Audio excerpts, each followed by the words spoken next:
வணக்கம், good morning. நம்ம போட்ட இந்த நெல்லிக்காய் ஊறுகாயை வச்சு ஒரு சூப்பரான சட்னி பண்ணலாம் வாங்க. ஒரு 2 ஸ்பூன் நெல்லிக்காய் ஊறுகாய் எடுத்துக்கோங்க.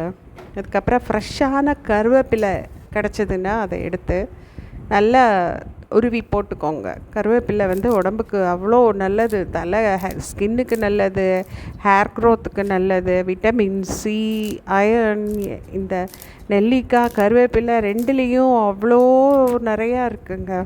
இது உடம்புக்கு ரொம்ப நல்லது. கண்டிப்பாக நீங்கள் ஒரு முறை செஞ்சு சாப்பிடுங்க. நல்ல சுவையாக இருக்கும். இது கூடவே கொஞ்சம் தேங்காயும் போட்டுக்கலாம். நம்ம குழந்தைங்களுக்கெல்லாம் கொஞ்சம் தேங்காய் போட்டால் நல்லா பிடிக்கும். இது வயசானவங்களும் சாப்பிடலாம். இது டயபெட்டிஸ் இருக்கிறவங்க கண்டிப்பாக சாப்பிட்ணும். இஞ்சி போட்டுக்கோங்க, உப்பு போட்டுக்கோங்க, கொஞ்சம் பச்சை மிளகாயும் போட்டுக்கலாம்.